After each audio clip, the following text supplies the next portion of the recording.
ഓം ശ്രീ ഗണേശായ നമഃ. ഓം ശ്രീ സരസ്വത്യൈ നമഃ. ഓം ശ്രീ ഗുരുഭ്യോ നമഃ. ഓം സദാശിവസമാരംഭാം ശങ്കരാചാര്യമധ്യമാം അസ്മദാചാര്യപര്യന്താം വന്ദേ ഗുരുപരമ്പരാം. ഓം ഹരി ഓം. ശങ്കരാചാര്യസ്വാമികളുടെ മനീഷാ പഞ്ചകം എന്ന കൃതിയാണ് നമ്മൾ പഠിച്ചുകൊണ്ടിരിക്കുന്നത്. 1, 2, 3 ശ്ലോകങ്ങൾ നമ്മൾ കണ്ടു. 4ാമത്തെ ശ്ലോകമാണ് ഇന്ന് പഠിക്കുവാൻ പോകുന്നത്.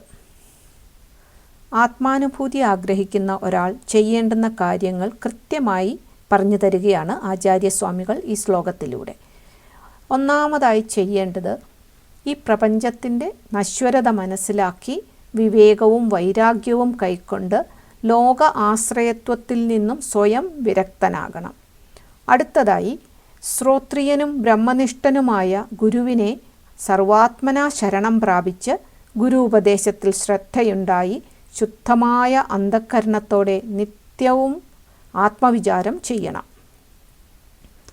ഇപ്രകാരം ശാശ്വതവും നിത്യവുമായ ബ്രഹ്മത്തെ സ്വയം ചിന്തിച്ചറിയുന്നയാൾ ആത്മബോധമാകുന്ന ജ്ഞാനാഗ്നിയിൽ വന്നുചേർന്നതും വരാനിരിക്കുന്നതുമായ കർമ്മങ്ങളുടെ സഞ്ചയത്തെ ദഹിപ്പിച്ചുകൊണ്ട് സ്വന്തം ശരീരത്തെ പ്രാരബ്ധാനുഭവത്തിനു വേണ്ടി സമർപ്പിക്കുന്നുവെന്നും പറഞ്ഞു. ഈ ജീവൻ മുക്തിയാണ് വേദാന്തം പരമമായും ഉപദേശിക്കുന്നത്. ശരീരത്തിൽ ഇരിക്കുമ്പോൾ തന്നെയുള്ള കർമ്മവിമുക്തിയാണ് ഏവർക്കും നേടാനുള്ളത്. മോക്ഷമെന്നത് മരണശേഷം നേടാനുള്ളതല്ല. ജീവിച്ചിരിക്കുമ്പോൾ തന്നെ സുഖദുഃഖാദി ദ്വന്ദ്വങ്ങളിൽ നിന്നും സകല കർമ്മബന്ധങ്ങളിൽ നിന്നും മുക്തനായ ആളാണ് ജീവൻ മുക്തൻ. അയാൾ കർമ്മനിയമത്തിന് ഉപരിയാകുന്നു. തസ്യ കാര്യം ന വിദ്യതേ, അയാൾക്ക് ചെയ്യപ്പെടേണ്ടതായിട്ട് ഒന്നുമില്ല എന്നാണ് ഭഗവാൻ ഗീതയിൽ പറയുന്നത്. ഇത്രയും കാര്യങ്ങളാണ് നമ്മൾ ഇതുവരെ പറഞ്ഞത്. നിരന്തരമായ ബ്രഹ്മാനുധ്യാനം കൊണ്ട് ചിത്തശുദ്ധി നേടണം എന്ന് പറഞ്ഞുവല്ലോ. നിരന്തരമായി ആത്മാവിനെ അനുസന്ധാനം ചെയ്യുക എന്നാൽ എന്താണ്? ഇനി ഗുരുവിൻ്റെ ഉപദേശം കിട്ടിയാൽ പോലും പ്രത്യക്ഷ വിഷയമല്ലാത്ത ആത്മവസ്തുവിനെ എങ്ങനെയാണ് അനുസന്ധാനം ചെയ്യാൻ സാധിക്കുക? സാധിക്കുമെങ്കിൽ തന്നെ ആ അനുസന്ധാനം എങ്ങനെയുള്ളതായിരിക്കും? ഈ ഒരു ആത്മാനുസന്ധാനത്തിനുള്ള മാർഗമാണ് 4ാമത്തെ ശ്ലോകത്തിൽ പറയുന്നത്. ഇനി നമ്മൾക്ക് ശ്ലോകം കാണാം.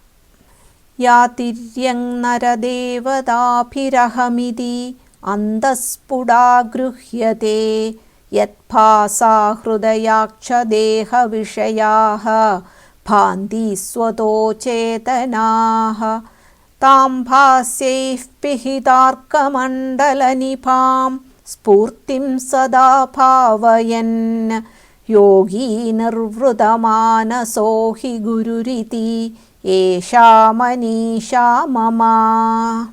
ഇനി നമ്മൾക്കിതിൻ്റെ അർത്ഥം നോക്കാം.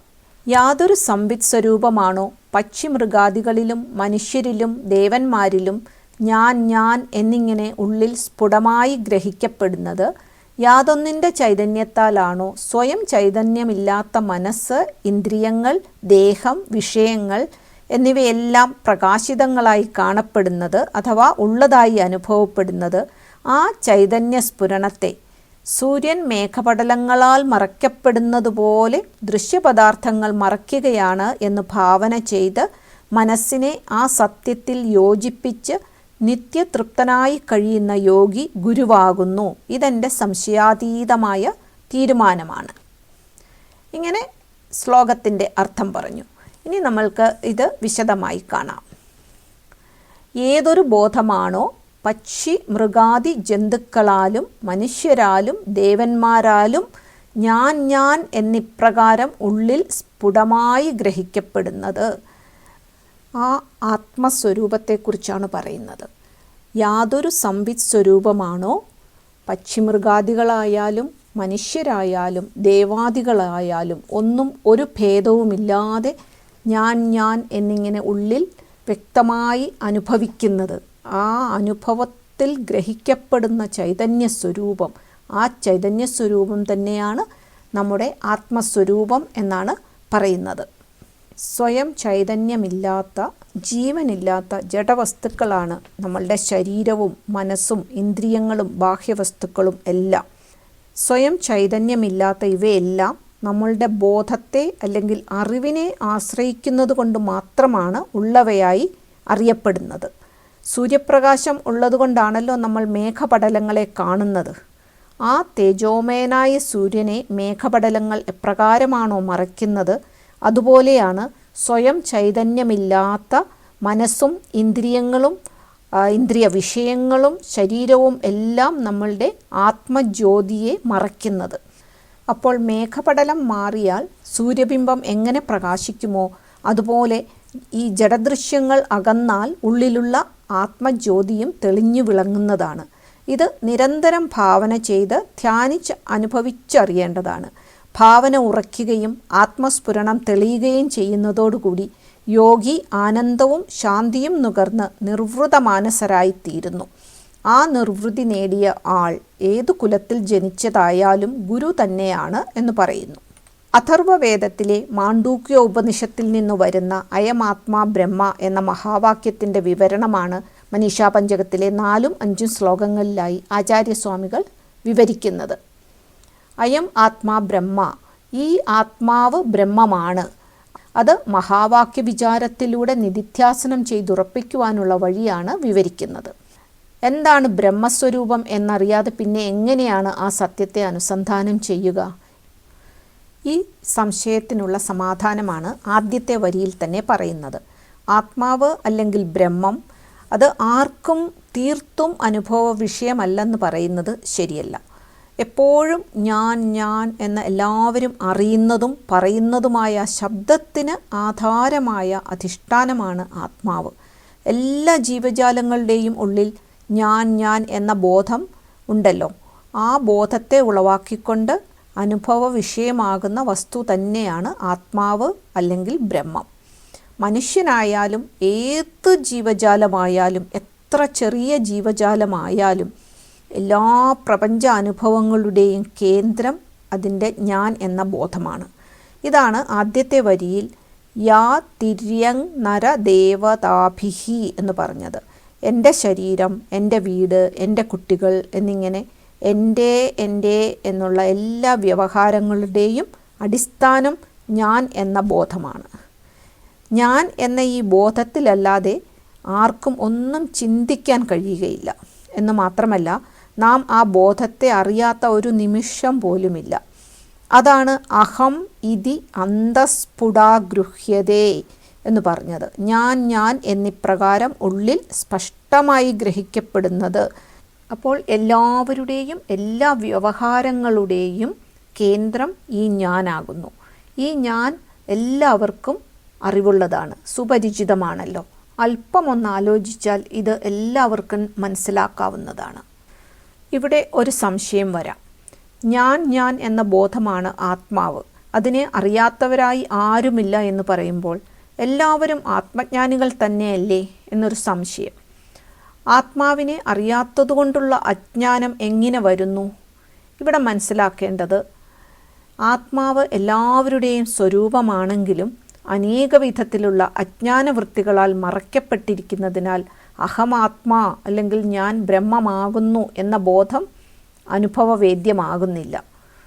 തേജോമയനായ സൂര്യനെ മേഘപടലങ്ങൾ എപ്രകാരമാണോ മറയ്ക്കുന്നത്, അതുപോലെയാണ് ജഡദൃശ്യങ്ങളാകുന്ന മനസ്സും ഇന്ദ്രിയവും ശരീരവും മറ്റു വിഷയങ്ങളും എല്ലാം ആ ഉജ്ജ്വല തേജസ്സായ ജ്യോതിസ്വരൂപത്തെ, ആത്മസ്വരൂപത്തെ മറയ്ക്കുന്നത്. അപ്പോൾ മേഘപടലം മാറിയാൽ സൂര്യബിംബം എങ്ങനെ പ്രകാശിക്കുമോ അതുപോലെ മാലിന്യങ്ങളകന്ന് ചിത്തം ശുദ്ധമായാൽ ജഡദൃശ്യങ്ങളെല്ലാം മാറി ഉള്ളിലുള്ള ആത്മസത്തയും തെളിഞ്ഞു വിളങ്ങുന്നതാണ്. നമുക്ക് സാധാരണയായി അനുഭവവേദ്യമായിക്കൊണ്ടിരിക്കുന്ന ഈ ഞാൻ ഉണ്ടാവുകയും മറയുകയും ചെയ്യുന്ന ഒട്ടേറെ ദൃശ്യങ്ങളുമായി ഇടകലർന്നാണ് നമുക്കറിയപ്പെടുന്നത്. സ്വപ്നത്തിലെ ദൃശ്യങ്ങൾ പോലെ തന്നെ നമ്മുടെ ഈ ഉണർന്നിരിക്കുന്ന അവസ്ഥയിലും ഓരോ നിമിഷവും ഓരോ ചിന്തകൾ എവിടെ നിന്ന് വന്നു, എന്തിനു വന്നു, എവിടേക്ക് പോകുന്നു ഒന്നും നമുക്കറിയില്ലല്ലോ. നിരന്തരമായുള്ള ഈ ചിന്താപ്രവാഹം തന്നെയാണ് നമ്മുടെ ആത്മാവിൻ്റെ സ്വരൂപത്തെ മറച്ചിരിക്കുന്നത്. ഇനി ആത്മാവിൻ്റെ ഈ സ്ഥിതി നമുക്ക് ഒരു ഉദാഹരണം വഴി മനസ്സിലാക്കുവാൻ ശ്രമിക്കാം. അതിമനോഹരമായ ഒരു രത്നം, വളരെ ശോഭയാർന്ന ഒരു രത്നം ചപ്പും ചവറും നിറഞ്ഞ ഒരു കുഴിയിൽ വീണ് കിടക്കുകയാണ്. അനേകം മലിനപദാർത്ഥങ്ങളുടെ ഉള്ളിൽ കൂടി ആ രത്നത്തിൻ്റെ ഒരു ചെറു കിരണം പുറത്തേക്ക് കാണപ്പെടുന്നു. രത്നത്തിൻ്റെ പ്രഭ തട്ടി ചപ്പും ചവറും പോലും പ്രകാശിക്കുന്നതായി കാണപ്പെടുന്നു. പക്ഷേ ആ മാലിന്യങ്ങൾ കൂടിക്കിടക്കുന്നിടത്തോളം കാലം രത്നത്തിൻ്റെ പൂർണ്ണ രൂപം എന്തെന്ന് അറിയാൻ നമ്മൾക്ക് സാധിക്കുകയില്ലല്ലോ. പൂർണ്ണാനന്ദ സ്വരൂപമായ ആത്മസ്വരൂപത്തെ മറച്ചിരിക്കുന്ന മാലിന്യങ്ങൾ എന്തൊക്കെയാണെന്നാണ് ശ്ലോകത്തിൻ്റെ 2-ാം വരിയിൽ ആചാര്യ ഭഗവത്പാദർ പ്രതിപാദിക്കുന്നത്. മനസ്സ്, ഇന്ദ്രിയങ്ങൾ, ദേഹം, ബാഹ്യദൃശ്യങ്ങൾ ഇവയാണ് ആത്മസ്വരൂപത്തെ പൂർണ്ണമായി പ്രകടമാക്കാൻ അനുവദിക്കാതെ മറച്ചിരിക്കുന്നത്. ആത്മാവ് മുൻപും ഇപ്പോഴും ഇനിമേലും രത്നമെന്ന പോലെ പ്രകാശിച്ചുകൊണ്ടിരിക്കുന്ന നിത്യവസ്തുവാണ്. കുഴിയിൽ കിടക്കുന്ന രത്നത്തിന് പ്രകാശമോ ശുദ്ധിയോ പുതിയതായി ഉണ്ടാക്കി കൊടുക്കേണ്ട കാര്യമില്ല. അതിനെ മറച്ചിരിക്കുന്ന മാലിന്യങ്ങൾ ഒന്നകറ്റിയാൽ മതി, അത് സ്വയം പ്രകാശിച്ച് വിരാജിച്ചുകൊള്ളും. എത്ര കണ്ട് മാലിന്യങ്ങൾ അകലുമോ അത്ര കണ്ട് അതിൻ്റെ പ്രകാശം കൂടിക്കൂടി അനുഭവപ്പെട്ടുകൊണ്ടുമിരിക്കും.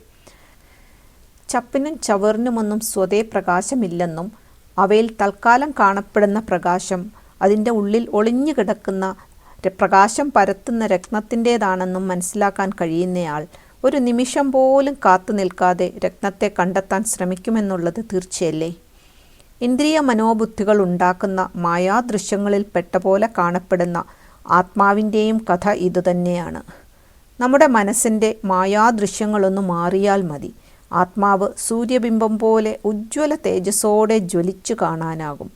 സ്വയം പ്രകാശമില്ലാത്ത മേഘങ്ങൾ സൂര്യനെ മറയ്ക്കുമ്പോൾ അതിനിടയിലൂടെ വരുന്ന സൂര്യപ്രകാശം കൊണ്ടാണല്ലോ മേഘങ്ങൾ ഉണ്ടെന്ന് കാണപ്പെടുന്നത്. അതുപോലെ തന്നെ യാതൊരു ചൈതന്യത്തിൻ്റെ പ്രകാശത്താലാണോ ഇന്ദ്രിയങ്ങളും മനസ്സും ബുദ്ധിയും ശരീരവും എല്ലാം ഉള്ളതായി നമ്മൾക്ക് അനുഭവപ്പെടുന്നത്, ആ ചൈതന്യം തന്നെയാണ് ആത്മസ്വരൂപം. ഇത് വിചാരം ചെയ്തറിയണം എന്ന് തുടർന്ന് പറയുന്നു. സ്വതേ അചേതനങ്ങളായ സ്വയം പ്രകാശമില്ലാത്ത ഹൃദയാക്ഷ ദേഹവിഷയങ്ങൾ എന്നിവിടെ പറയുന്ന മനസ്സ്, ഇന്ദ്രിയങ്ങൾ, ശരീരം, വിഷയങ്ങൾ മുതലായവ ബ്രഹ്മസ്വരൂപത്തെ മറയ്ക്കുമ്പോൾ അവയിൽ ഓരോന്നിലും കൂടി പുറത്തേക്ക് പ്രകാശിക്കുന്ന ആത്മാവിൻ്റെ കിരണങ്ങൾ തന്നെയാണ് എല്ലാ ജീവികളിലും കുടികൊള്ളുന്ന അഹം എന്ന ബോധം.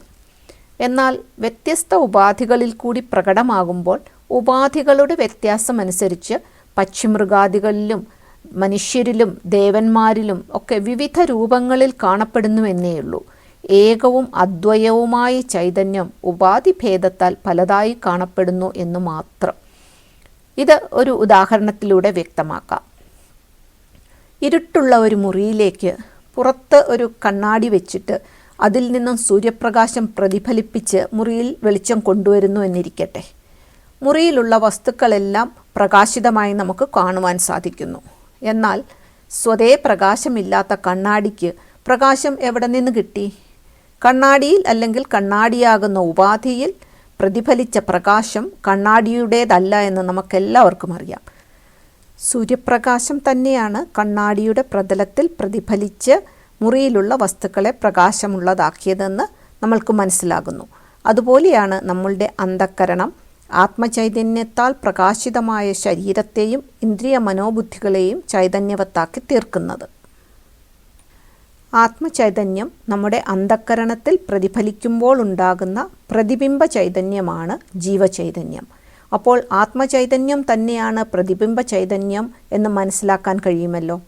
ഇങ്ങനെ പക്ഷിമൃഗാദികളിലും നരദേവതാദികളിലും ഉപാധിഭേദമില്ലാതെ ഞാൻ എന്നിങ്ങനെ സ്ഫുരിക്കുന്ന നിരുപാധികമായ ചൈതന്യവും അചേതനങ്ങളായ മനസ്സ്, ഇന്ദ്രിയങ്ങൾ, ശരീരം, വിഷയങ്ങൾ മുതലായവയെ ചേതനങ്ങളാക്കുന്ന ചൈതന്യവും ഏകമായ ആ സ്ഫൂർത്തി, ആ ചൈതന്യ സ്ഫുരണം ആത്മസ്വരൂപം തന്നെയാണെന്ന് നല്ലവണ്ണം വിചാരം ചെയ്ത് അറിയുക.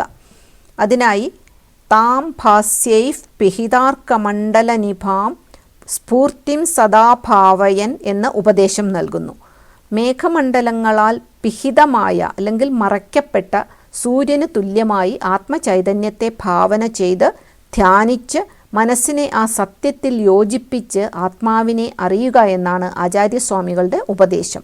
ഈ ആത്മാനുസന്ധാനം എപ്പോഴും ചെയ്തുകൊണ്ടിരിക്കണം. കേനോപനിഷത്തിൽ പറയുന്നു, കേനേഷിതം പതതി പ്രേഷിതം മനഃ കേന പ്രാണപ്രഥമപ്രൈതിയുക്തഃ കേനേഷിതാം വാചമിമാം വദന്തി ചക്ഷുശ്രോത്രം കൗ ദേവോ യുനക്തി. ആരുടെ ഇച്ഛയാലാണ് മനസ്സ് ബാഹ്യവിഷയങ്ങളിൽ ചെന്നു പതിക്കുന്നത്? ആരുടെ നിയോഗത്താലാണ് മുഖ്യപ്രാണൻ ചലിക്കുന്നത്? ആര് പ്രേരിപ്പിച്ചിട്ടാണ് മനുഷ്യൻ ശബ്ദരൂപമായ വാക്കുകൾ ഉച്ചരിക്കുന്നത്? കണ്ണ്, ചെവി എന്നീ ഇന്ദ്രിയങ്ങളെ അവയുടെ ധർമ്മങ്ങളിൽ നിയോഗിക്കുന്ന ആ ചൈതന്യം ആരാണ്? ഈ വിധം ഒരു ശിഷ്യൻ തൻ്റെ ഗുരുവിനോട് ചോദിക്കുന്ന ചോദ്യരൂപത്തിലാണ് ഈ ഉപനിഷത്ത് ആരംഭിക്കുന്നത്. നമ്മുടെ ശരീരവും ഇന്ദ്രിയങ്ങളും മനസ്സും തനിയെ പ്രവർത്തിക്കുന്നവയല്ല, മറിച്ച് അവയ്ക്ക് പിന്നിൽ പ്രവർത്തിക്കുന്ന ഒരു പരമമായ സത്യമുണ്ട്. ഇങ്ങനെ അവനവനിൽ നിന്നും തുടങ്ങുന്ന ആത്മാന്വേഷണമാണ് കേനോപനിഷത്തിൻ്റെ സാരം. അചേതനങ്ങളായ ഇന്ദ്രിയങ്ങൾ, മനസ്സ്, ശരീരം എന്നീ ഉപാധികളെയെല്ലാം ഊർജ്ജസ്വലമാക്കുന്ന ചൈതന്യത്തെ ആ ഉപാധികളിലൂടെ തന്നെ വിചാരം ചെയ്തറിയുവാനാണ് ശ്രുതി നമുക്ക് പറഞ്ഞു തരുന്നത്. ഈ ചൈതന്യസ്ഫുരണത്തിൻ്റെ പൂർണ്ണരൂപം കണ്ടെത്തുവാനുള്ള മാർഗമാണ് ഇനി ആചാര്യസ്വാമികൾ പറയുന്നത്. ഒരു യോഗി നിത്യാനിത്യ വിചാരം ചെയ്തും മനനധ്യാനങ്ങൾ പരിശീലിച്ചും ആത്മസത്തയിൽ നിന്നും ദൃശ്യരൂപങ്ങളെ അകറ്റാൻ ശ്രമിക്കുന്നു. ആത്മാവിനെ മൂടിയിരിക്കുന്ന മാലിന്യങ്ങളാകുന്ന ദൃശ്യരൂപങ്ങളെ അകറ്റുകയാണ് ആത്മസ്വരൂപം കൂടുതൽ കൂടുതൽ തെളിയാനുള്ള മാർഗം. മനസ്സിലെ സങ്കല്പങ്ങളും വികാരങ്ങളും എല്ലാം അകന്ന് ചിത്തം ഉപശമിച്ചാൽ മേഘപടലമകന്ന് സൂര്യബിംബം തെളിയുന്നതുപോലെ ഒരു സത്യാന്വേഷിക്ക് ആത്മസ്വരൂപം തെളിഞ്ഞു വരുന്നു. അനേകം ചിന്താപ്രവാഹങ്ങളിൽപ്പെട്ട് മറഞ്ഞുകിടന്നിരുന്ന ഞാൻ തന്നെയാണ് ക്രമേണ ജ്യോതിസ്വരൂപമായി തെളിയുന്നതെന്ന് നിസ്സംശയം വെളിപ്പെടും. ആത്മസ്വരൂപത്തിൻ്റെ തെളിവ് സ്വതന്ത്രവും അതിരറ്റതുമായ ആനന്ദാനുഭവത്തെ ദിവസേന വർദ്ധിപ്പിക്കുകയും ചെയ്യും. സങ്കല്പ ദൃശ്യങ്ങളകന്ന് ആത്മസ്വരൂപം തെളിഞ്ഞനുഭവിക്കുന്ന അവസ്ഥ തന്നെയാണ് യോഗാനുഭവം. യോഗാനുഭവം കരഗതമാകുന്ന ഒരു സത്യാന്വേഷി ആനന്ദത്തിലും സംതൃപ്തിയിലും മുഴുകി നിർവൃതനായി ഭവിക്കും. ഭഗവാൻ ഗീതയിൽ പറയുന്നത് നോക്കുക.